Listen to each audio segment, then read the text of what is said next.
Thank you so much for tuning in today. I am Elissa, the domestic violence recovery and mindset coach with the It's Your Story to Tell coaching collective. And today I am here with my friend Sophie. Sophie and I actually met online on Instagram. She had reached out to me because she too is a survivor of domestic violence abuse. And from that first initial message, Sophie and I just clicked right away because we were so open with each other about sharing all of our experiences of not only being in abuse, but leaving abuse and being mothers and also survivors and our own personal battles with CPTSD. And I am very excited to have this conversation today because, to be honest with you, I've never personally or publicly shared my story and my battle with CPTSD. Sophie was really the first person to be like, I understand. I get it. And that is so important as a survivor to feel validated in all of your experiences of survivorship. And that CPTSD aspect of things is so common. And we both really bonded over the symptoms of our diagnosis, the flashbacks, the panic attacks, the memory loss. It's not something that when you bring it up to other people who don't really identify with what we're going through, it's not something that anyone ever really knows what to say back to you.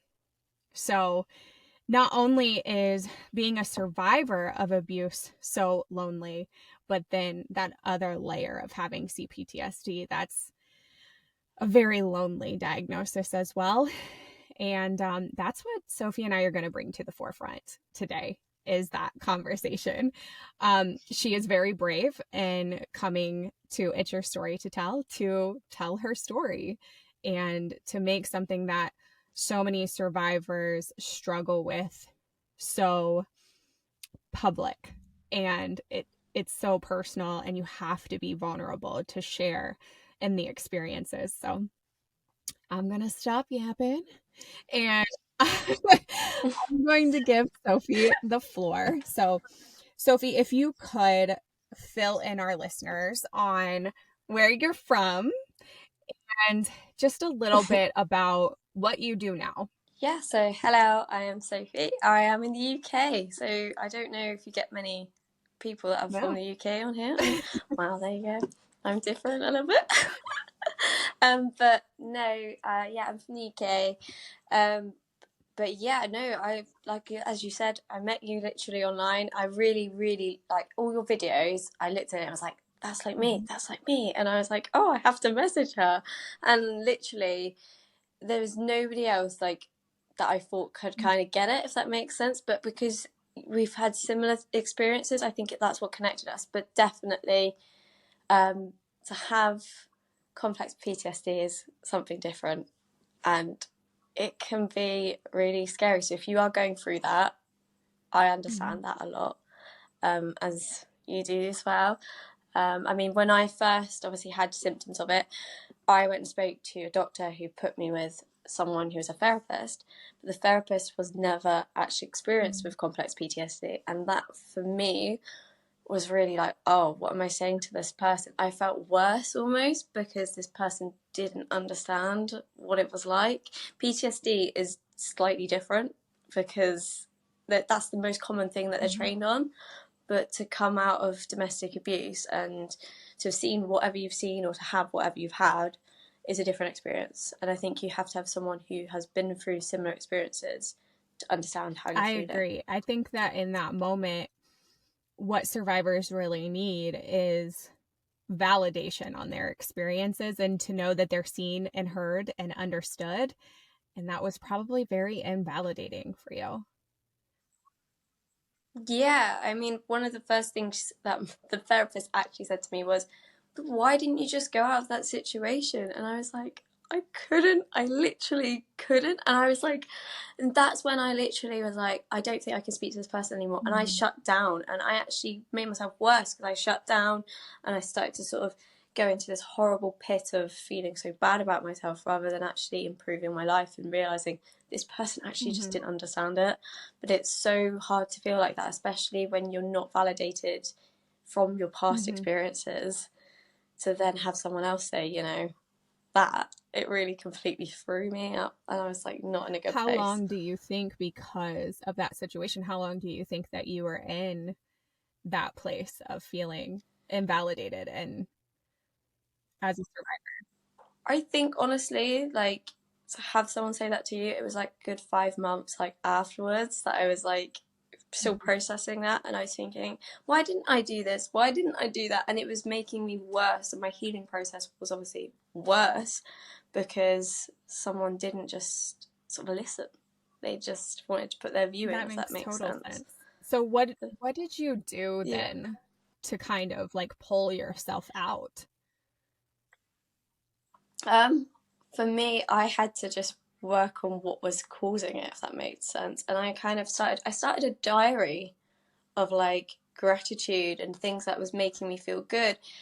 And I was realizing that I was in a better place than I was, like, obviously 2-3 years ago. I was learning about myself, I was understanding my emotions, my trauma, everything. But I do feel that obviously not having that person validate me and to understand me really set me back 110%. But it was more just working on my emotional, like, and my mental health. On those two things really helped. I don't know. It's very hard to say because obviously everybody has different reasons why they've got PTSD.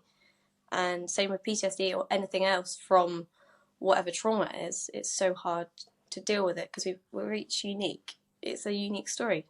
Everybody's story is unique. I love that your answer was gratitude. I am kind of ashamed to say, but also not at the same time, because like you said, everybody's story is unique. But this past January, have really started to focus on practicing gratitude. And it's really insane how quickly that switch flipped in my mind from being like a pessimist to all of a sudden feeling like I'm an optimist and life feels lighter and worth living. Yeah, definitely. And when I started doing that, I was like, why is everybody being so like horrible to people? I see people in shops being horrible to other people, and I'd be like, why are you not happy? Like, be positive. Like, you've gone into a shop and you've bought something. And I think it was also because obviously having the bad past, I thought, you know what? I'm just going to look forward to this future. This is going to be okay. But obviously, living with those little moments was not good. And obviously, I still have those little trigger moments now and again, as anyone does with it.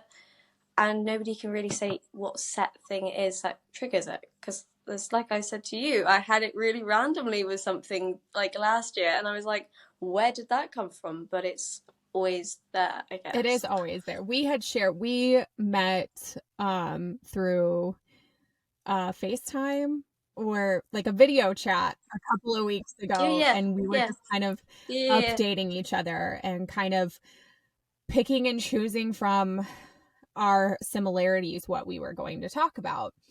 And you had shared with me, you were vulnerable enough to share with me your struggle with PTSD, because I had said, oh, well, we were thrifting earlier today and I saw a plate. And that plate, like when I saw it, I froze and stared at it. And then all of a sudden, because it was the same plate that my ex-partner had, all of a sudden I was back in that kitchen. And it is insane, the little things that trigger you. But are you comfortable with jumping right into that story? I mean, I've had it. Well, yeah, I can share my story. So, I've had 2 types of domestic abuse. So I had my father, and then I had an ex-partner. And definitely both times have been different. So I had, after I got out of the situation with my father, I got my mum away from him and I helped her. But I got followed by my dad in a BMW, And I, honest to God, could not drive at night. If I saw a BMW behind me, I just like froze and was like, I need to stop somewhere. And I'd shake, and I was like, and it got to a point where I was like, can I not drive anymore? Can I not be normal anymore? Can I not be me? And I thought I'd got over this process, and it was like probably a year or two later, and I went past, and then I saw a BMW again, and it went back. And then ever since like that last time, I've not had it again, but it doesn't mean it won't ever happen again. Maybe that's for me because I've got closure in the sense I know my dad doesn't have that BMW anymore. I don't know what it is, but that car, that thing, it just sticks in your mind. And then I had another obviously experience later on where I was obviously a weapon. I won't say what it is because I don't want it to trigger anyone, but that weapon, whenever I went to actually use the weapon because it was a normal everyday item, I was taken back and I couldn't pick it up. I couldn't look at it. I couldn't use it. It was to the point that I couldn't use it on a day-to-day basis. And that's just so silly. But then I had it again where I said to you, where I literally popped into what's like our hardware store, and I saw like these cutters, which I think were like for plants, and that's nothing to do with anything that's ever happened to me, but it took me back to a bad moment in my life, and I just stood there and I could not move, and I didn't know I was doing it, and I suddenly like switched and was like, how long have I been stood here? How long have I been looking at this? And I was just yeah, and it's such a weird experience. Can we talk about for a second those flashbacks? Because it's like you never know. After I had flashbacks for a couple of years where after I would come out of them, I didn't remember what I saw. And then I finally had a flashback that I came out of that I remembered what I saw. And it is such a weird phenomenon to try to explain to anybody. And you and I having this conversation today and the conversations that we've had in the past has been so healing because we've been validated. But to talk about it, it's hard to find the words because you're there and then you're not. And for me, it was this process of not feeling like I could trust myself when I'm in the heat of it, not feeling like I can be in public because I don't know when it's going to happen, or fearing that it might happen around my son. Yes. It's like this heaviness, this shame that you carry. Yeah. Yeah, you feel like guilty for feeling like a normal human, like to have had an experience that you can't explain to anyone. Yeah, definitely. And I think there's a huge heavy weight because you feel like if you told someone like a doctor or someone in the medical profession that you'll just be judged rather than helped. And as obviously, unfortunately, that happened with me. It does not mean it will happen with any of these listeners or anyone else, but it did happen with me, and that obviously didn't help my healing process at all. I mean, some people obviously, I don't know about you, whether you did find help with it, but I didn't, and I kind of had to self-learn and like listen to videos and stuff like that. And I listened to podcasts of people who got out of similar situations, and I was like, oh, I'm not alone. But there's no one who ever says you're not alone, and that's the saddest part. When you're going through an experience, you just feel so alone. You just feel isolated is how I felt. Like I told myself for years that I was the only survivor experiencing what I was experiencing. And I was really terrified to reach out to other survivors or my friends or my family because it was so heavy for me.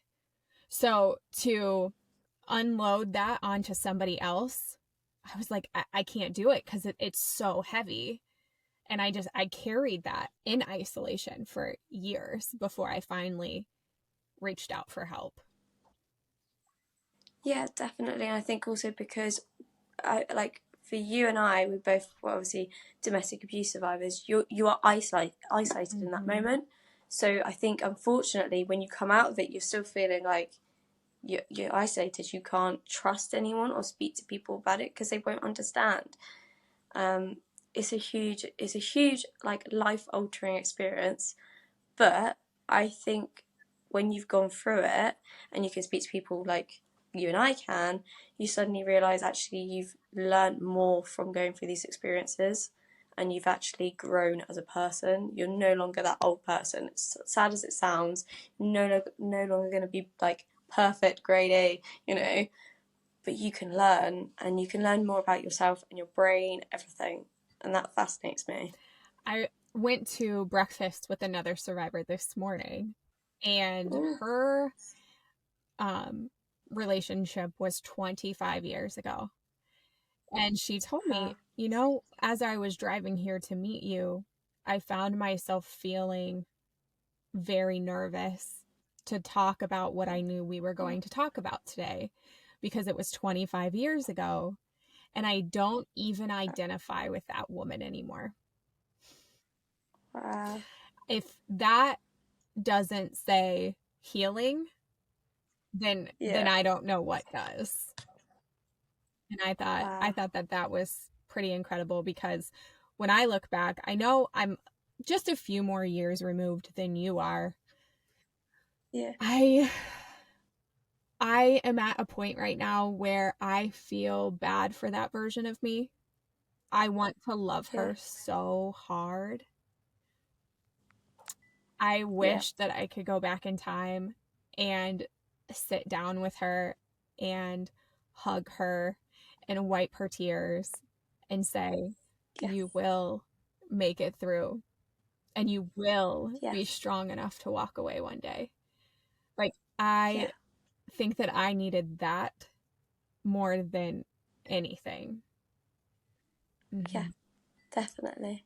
I don't think I ever said it before, but I remember, like, more like you said, I remember stuff. And I remember one time, like, we lived in a top floor building, and I could see the whole of, like, everybody down below.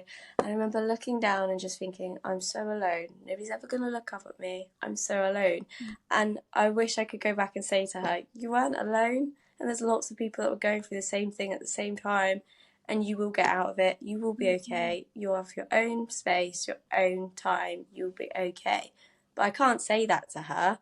But I think an inner part of me always knew I was going to be okay. It's really weird because, like I said to you, I've recently been finding like notes of like, in 2 years' time, you'll be okay. And I was like, this is really freaking me out now. What's happening? So I think inner me was trying to keep myself going. And obviously, I think that's one of, like, if you want to survive, which everybody wants to survive, you will leave yourself some weird cryptic note for future years to come.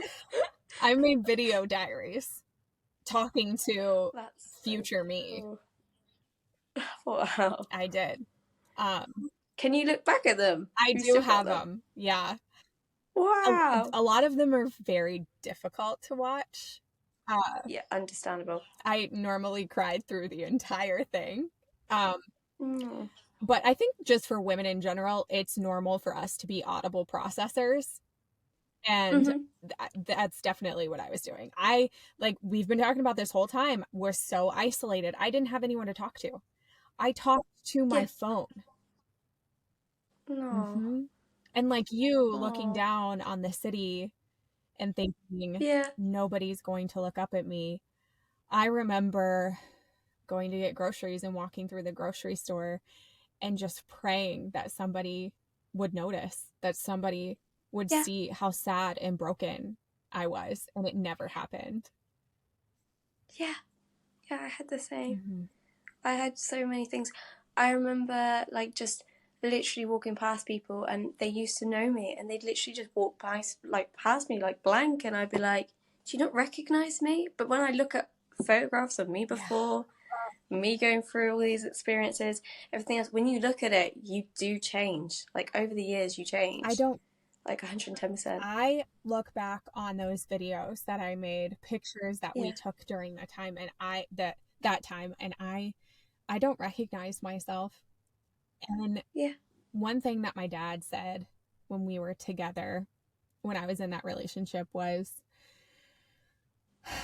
I had called and probably gave an update on what was going on, because my parents really were the only people that I had, but they didn't live in the same state. And he had told me, he said, Liz, I want you to go upstairs and I want you to go look at yourself in the mirror and look into your eyes and tell me if you see any life. And I didn't. Wow. I realized that he had killed my spirit. There was no life inside my eyes. And I think that's what we're seeing when we look at ourselves, when we look at pictures of ourselves when we were in that situation. We had no spirit. We were dead inside. Yeah, definitely. For me, I think I look back and I literally my brain was like, you need to survive. But I was just a shell. I was nothing. And I don't really even remember parts of it. And then, like you say, you get a glimpse of something. You're like, oh, yeah, I remember feeling that. I remember this. I remember that. But I don't remember a lot of it. It's so weird. I love that you used shell as your description, because I would tell people, I remember being at work one day. I had an office job at this point, and I remember telling one of the people that I worked with that I felt like a broken, cracked shell of a human with like nothing but darkness inside. Yeah. And they didn't understand. But I remember feeling like I was completely empty in that shell too. So I think that from Michigan all the way to the UK, we're describing it the same way. Like, there's a lot to be said about that. Yeah, definitely. And it's not said enough, but I did the same. I'd be speaking to people at work and be like, I don't know if this is normal, but I feel like this. And they'd just be looking at me like, what are you on about? Yeah. Like, you've got everything. Like, from their perspective, I had my own house. I had this, I had that. But they didn't see I didn't have any of that. It was all a whole sort of shown off roost or whatever. So it's like, it's like, I don't know. And I think when you're living it, you're kind of hoping it's going to be like that fairy tale movie where you get out, but at some point you get to a point where you're just like, I'm never going to probably get out of this. I accept it. And then there's another part of you that's like, no, you need to get out. Something suddenly triggers and you're like, no, I need to. But yeah, and I think for you and me, for being mothers, I think that definitely changed it. 110%. Yeah, it did. When you said that you got to a point where you start to accept it, you're bringing back so many memories for me and the things that you are saying. Really? Because I hope it's okay to talk about it with you. I don't need to feel rubbish about it. I remember having that thought too, the thought of, okay, well, maybe this is just the way that my life is supposed to be, and maybe this is the way that love is supposed to look like for me, and maybe this is it, and maybe I just need to stop complaining and stop being a baby. And I would tell myself that I'm so dramatic because that's what I'd heard repeatedly. But I was really just asking for the bare minimum from someone who couldn't even give me crumbs. And then there was that like little tiny voice, that still existed, that was like, this ain't it, girl. This isn't it. This is not it for you. And that little tiny speck, that little tiny grain of sand that was still there, that's what saved me. Knowing that I deserved better, knowing that my son deserved better, and that there was something more out there. Yeah, 110%. It's such a weird experience, but I've had it obviously on both sides, being in a relationship, and then obviously I had it with my dad and I saw it with my mum, which obviously for me, that's something I always wanted to help like people understand. Like, I don't judge you for being in that situation, because I've been the child in that situation, seeing my mum go through it, and I've obviously been the person having it as well. And I don't judge you for letting your child see stuff like that. I think my mum struggles with that, like, as if I judge her, and I really don't. I 110% don't. Like, the things she's told me about how it was with her, like, you know, like the 80s, she tried to go to the police station and they told her to go home and make different food for him, like with a black eye. And like, she'd tell me stuff like this and I'd be like, oh my goodness. And she was like, should I have just gone one day? I was like, you couldn't, and it's okay. And it's so hard to sort of, like, I wish I could have said that when I was younger, but I didn't know to say that to her, if that made sense, that I understand why she was staying there. And I get it. But as an adult, I do now totally understand it all. Have you given her that validation now?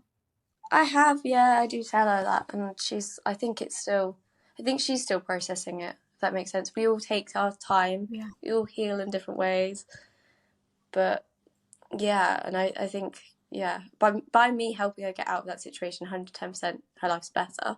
Mm-hmm. But, you know, my mum endured it for 42 years. So that's a lot. Yeah, that's a lot. But yeah, again, that's what I mean. I've seen it from a child's perspective of, I understand how children feel. So when, like, I've worked with children and they explain it to me, I'm like, I really get that, because I saw it for 21 years of my life, like the constant how my mum was and how my dad was, and I get it.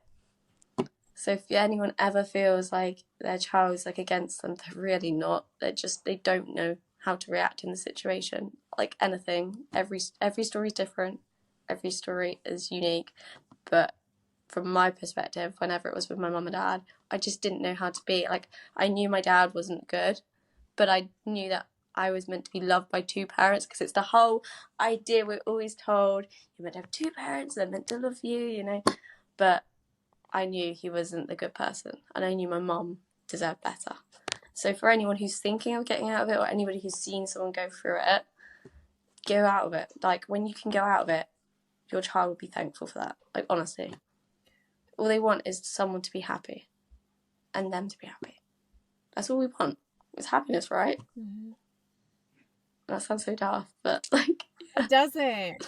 Please don't say that, because I'm sitting here absorbing your words, knowing that I need to hear that as a mom. Aww.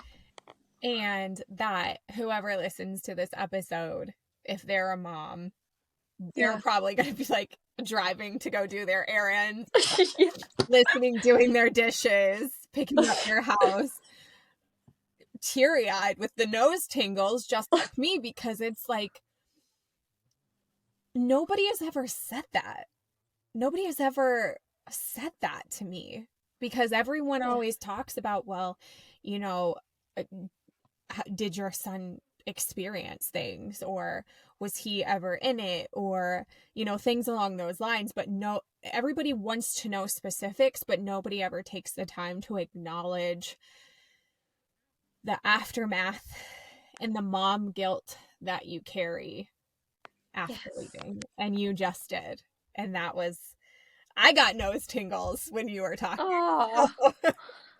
I was just, but, you know, like, digesting. I've heard it all, because obviously I heard my mum say it with, like, my eldest sisters and all that. And when I heard her go through all of that, I remember this as a child, and I genuinely remember thinking, if I was never born, she'd have been happy. But now as an adult, I realise if I'd never been born, she'd never have been happy, because she'd still have been in that relationship.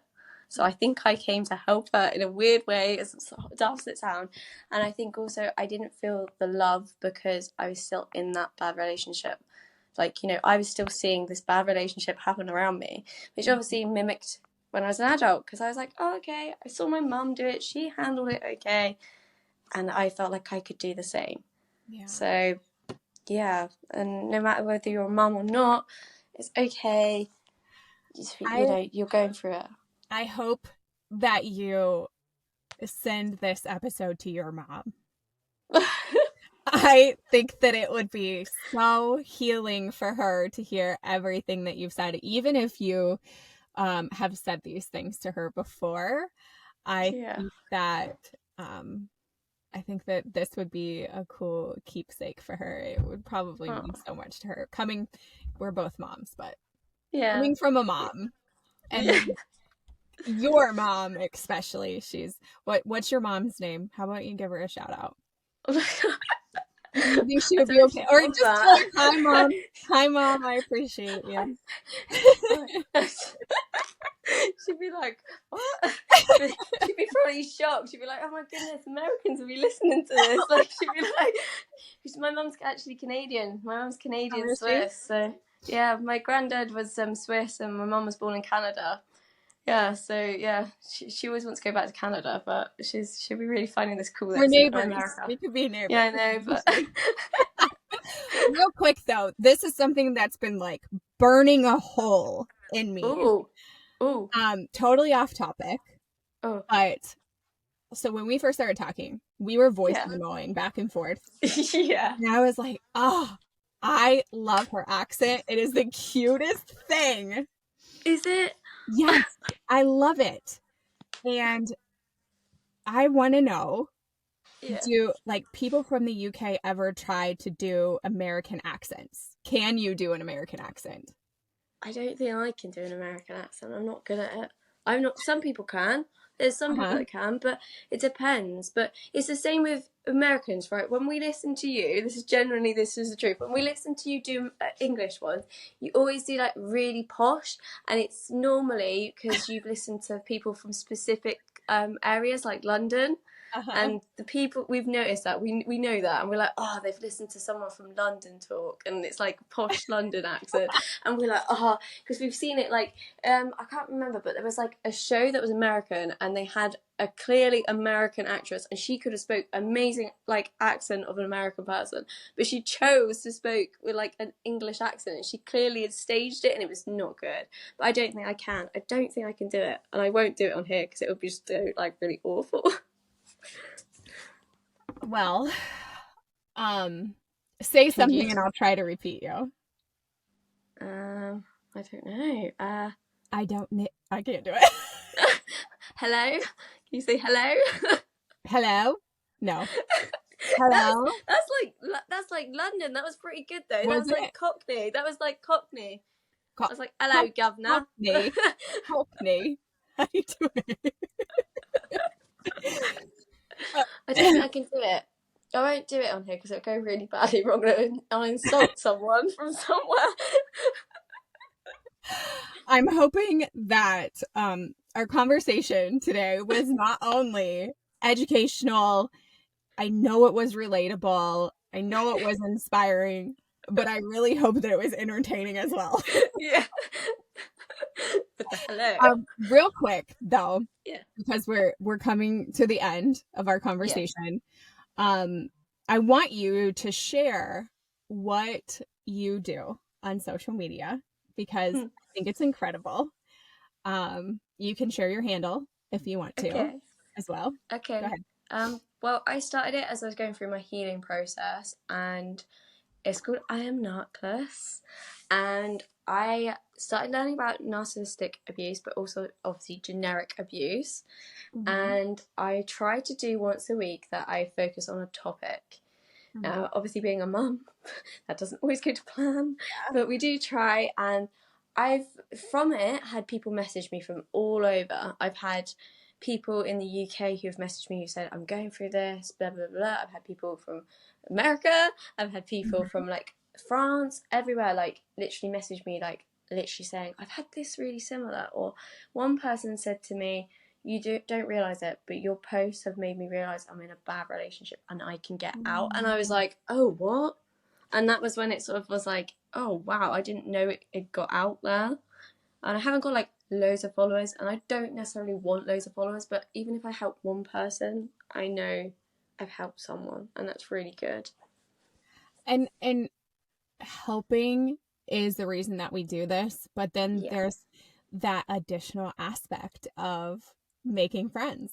Like when I first started this, I never thought that I would meet a Sophie from the UK and we would become friends. Like I'm making friends all around the world, and that is so incredible to me. I am so grateful. It's so healing to know that, like you said, that you're not alone. Yeah, definitely. And to help with your experiences, because every country also has it differently, and every state, as we were talking about states and counties and that, they all have it like different. Like whatever's happened to you is so unique, but there might be someone else that you could help, like for instance, I don't know if you've got the same over there, but I was on about Clare's Law recently with someone, and that's like where you can go into a police station and find out about like your ex-partner, but you have to be still in a relationship, which is so hard. And I'm protesting that you have to still be in a relationship, because if you're in an abusive relationship, you can no way go to a police station and be like, hi, can I find out all this? Because they're going to find out. But I was speaking to someone. Yeah. And I was speaking to this woman about it, and she was like, thank you so much for telling me about it. I found out so much that I needed to know. And I was like, well, I'm glad I've helped someone. You probably saved a life. I know, not intentionally. Like, yeah. Yeah. But it's not spoken enough about anything. I'm gonna have to look into that, because I don't know. Like, I think it's only over here because of a woman, and sadly, obviously, she lost her life, but her family protested that people should find out about their partners, but they've only said that you have to be in a relationship still, which is really silly, because if you're in an abusive relationship, that's just going to put you in more danger to go to a police station to. Do you see my point? Yes, that it's so layered. Yeah, it's so layered. Yeah, but yeah, wow. I'm just like, I'm gonna sit back and take a deep breath, because I feel like this was such an incredible conversation today. Yeah, I like having conversations with you, even if it's voice notes. I know we should continue this. We should schedule another podcast episode, because I feel like you and I could talk for a long time, probably. Yeah. But what time? It's 5:30 in Michigan. What time is it in the UK? 10:30 p.m. p.m. Yeah. Mm-hmm. Yeah. So, okay. Well, real quick, it's I am Narkless on Instagram, right? Mm-hmm. That's your handle? I am Narkless. And I am going to share my handle really quick, because I wanted to bring to light this conversation, because that is truly what I do on my own platform, on the DV Survivor Sisterhood. Is to create that community of survivors, to help them educate themselves, to help them understand that they're not alone, what is going on with them, and just feel like they're valued in victimhood and in survivorship and in the aftermath of abuse. So I am Narkless on Instagram and at the DV Survivor Sisterhood on Instagram and TikTok. Sophie, it was so amazing having this conversation with you today. I would love to have more, so we can talk about that after we close out this episode. Thank you for having me. Yes, thank you. Thank you so much. If you enjoyed this episode, please let us know. You can leave us a review, give us a like, even subscribe on the platform that you are listening on today. Thank you so much. Again, my name is Elissa, the domestic violence recovery coach and mindset coach with the It's Your Story to Tell Collective. Thank you so much.